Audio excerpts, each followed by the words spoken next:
April the 2nd, 2025 is Liberation Day, according to Trump, with the establishment of the External Revenue Service. And this is in response to what is coming with reciprocal tariffs. We'll discuss the impact that they may or may not have on precious metals in this video as we explore.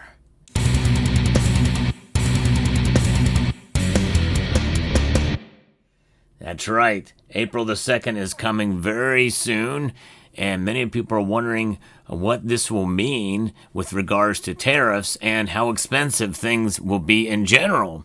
Precious metals aren't on most Americans' minds, or the citizens of other nations affected by such reciprocal tariffs. We're going to discuss what could be coming and how it will impact precious metals. You know, in more than a week, President Donald Trump will roll out what he's indicated is his biggest trade policy yet, reciprocal tariffs, naming this April 2nd as Liberation Day for American trade. Though Trump had really kind of been a little bit inconsistent with regards to what countries and which goods will be included. And he gave further indication of his upcoming tariffs may be less impactful than had previously expressed. And I think there's a reason for that. I think he's purposeful in some of his language. And, he's using it as a negotiating tactic, and it so far has worked, as many companies are now moving to the United States to manufacture steel, aluminum, automobiles, and other things, and chips. In other words, semiconductors. April 2nd is Liberation Day in America, Trump wrote, and referring to what he previously described as the big one, reciprocal tariffs. After a heavy teasing reciprocal tariffs in February, Trump pushed back the implementation of those levies to at least April 1st. For today, he ordered Commerce and Treasury departments to complete studies on what the policies may look like in practice. But then he shifted Liberation Day from April 1st to April 2nd because he didn't want it to be April Fool's Day, because then nobody would believe what he said, kind of jokingly there. But nonetheless, that is what's happening here. He further muddied the waters a bit. I think there's a part of this keeping people guessing, and I think that includes those of us in the precious metal space. And one of the reasons why the prices have gone up so much for these metals, because we just don't know. The metals tend to rise during uncertain circumstances, and certainly we are in that right now until they actually get implemented. He said that it will allow some flexibility in his tariffs, while the Wall Street Journal reported that Trump won't announce April 2nd actions on hot-button sectors like semiconductor chips and cars, as he's previously indicated. I think that's part and parcel because some companies have moved their operations into the United States for both automobiles and semiconductor chips. Though Trump insists he desires to upend the global trade status quo and directly match the equivalent tariffs placed on American goods in a given country. And we've been ripped off by every country in the world, friend and foe, Trump said. His top economic official, Treasury Secretary Scott Bessent, indicated last week that the biggest development coming April 2nd will be the White House will send a number that we believe represents their tariffs to all trade partners. You know, it does seem fair that it would be reciprocal for what we have been receiving, but nonetheless, it will upend things for sure. And I know there are friends of ours as well pretty upset. I know the Canadians are, and no doubt about that. And certainly in many other nations, I see that in the comments on my videos. But the thing is that I don't know that precious metals will be involved in this. And once we come to a set of normalcy where maybe both sides, speaking of Canada and the United States collectively, if these reciprocal tariffs are put into place, maybe the Canadian officials will lower their tariffs, and then the United States will then lower theirs. And then we're kind of splitting the difference there, and people can get revenues from both nations. that may be actually be good for both nations. Just speaking out loud here. However, there's no record that silver and gold are part of the tariffs right now, even of the 25% that have been affected. April 2nd is also the date when exemptions on goods from Trump's 25% tariffs on imports from Canada and Mexico, the U.S.'s biggest trading partners, are due to expire. In his appearance at the White House, Trump called April 2nd a big day, but expressed further flexibility in his tariff plans. The president said he may give a lot of countries breaks, and his plans are reciprocal, but we may be even nicer than that, signaling the U.S. may not even match the tariff rates American goods face abroad. And this is important for gold and silver, folks, because if the gold and silver are not affected, we could see the prices fall, and maybe even somewhat dramatically.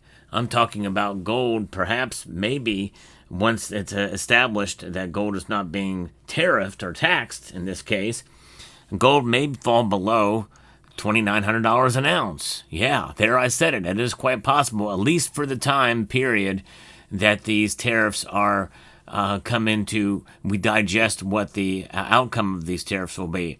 We may see a pullback before it goes back up again. Yes, I do believe gold is going to go back up above $3,000 an ounce if it falls below. In fact, I just recently recorded a video, and I'm going to link to it at the end screen of this video, on what could happen that would lead gold to $4,000 an ounce.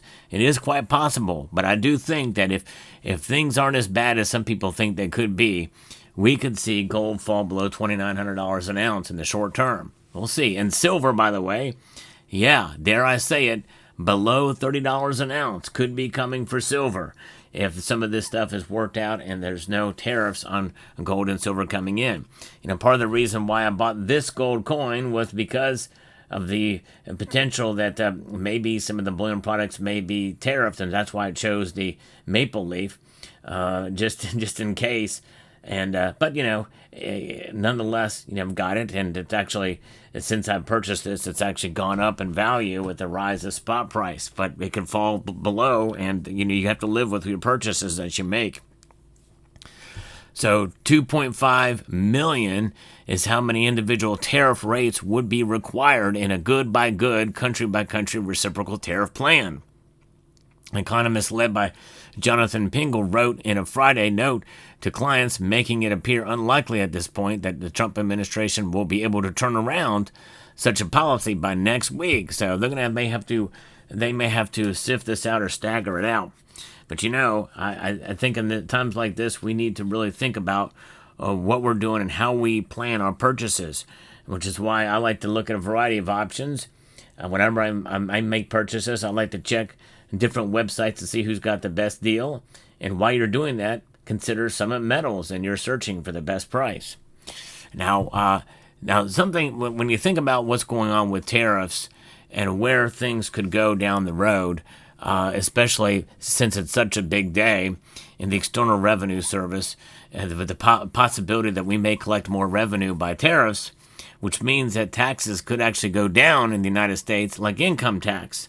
And I think that would be great. It would be nice to see a trade-off with lower income tax and then maybe a one-time charge that could be coming in for some goods and services that you may pay for at one time. It just depends on what the product is. But likely if it's goods or services that you're using regularly, hopefully like food stuff, some of that stuff, just depends on what it is. It's going to kind of even out. And some of that may be absorbed in some way, in some manner or form, between some of the companies that produce it, and they find workarounds and ways to be able to implement more domestically produced items, such as packaging or other materials for the food that may be tariffed to lower cost. I don't know. We'll see how it plays out.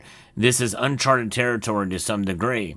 And I think the economy itself is already undergoing somewhat of a shock with the stock markets being rattled for a while. And, of course, once it get implemented, other issues and things that could occur. And some of that could lead to interest rates falling in order to spur and stimulate economic activity. And that's going to be good for gold and silver prices, which will combat the already absorbed situation that we find ourselves in with tariffs. So we'll see. But a very fascinating discussion. We've never been here before, certainly, and it sounds like there's a lot of wiggle room here that Trump is setting up, which means that there may not be as much income that would be coming in, or revenue coming into the United States as he once suspected. Because again, it's a very complex situation to be able to provide those tariffs. And of course, you've got to work with the biggest trading partners first and figure that out, because that's where the most revenue is going to come in. And then look at the others and each product and each good and service that's affected. We'll see how it plays out. I don't know if you can just do a blanket reciprocal tariff and how that would be matched out, but hopefully officials are working on that. And in the end, when it's all said and done, there's ways to collect revenue, and I would much rather, as a citizen of a nation, it come from the outside rather than the inside to collect revenue. And some of that outside revenue, by the way, yes, will impact prices for individuals, but it's an economic health issue. There's a lot of incentive to keep the economy going and to keep that trade happening, for sure, to get that revenue, which is going to mean the government will focus in different areas rather than just on us, the people who are directly impacted with income tax and other taxes from within a nation. And gold and silver, obviously, are metals that are also taxed still in many states in the United States, and on some level, they're still taxed, and they should not be because of Article 1, Section 10. So let me know what your thoughts are about this situation and what could happen. To sum up, I do not believe that the tariffs will impact gold and silver prices too much once they get settled in. And I think we're going to find that they're not going to be as impacted as some had feared. So we'll see how it plays out. Let me know what your thoughts are in the comment section down below. Hope you found this video informative, insightful, and educational. We'd like to extend a multitude of gratitude to each and every one of you for taking the time to watch, and to encourage you to please rate, share, comment, and subscribe.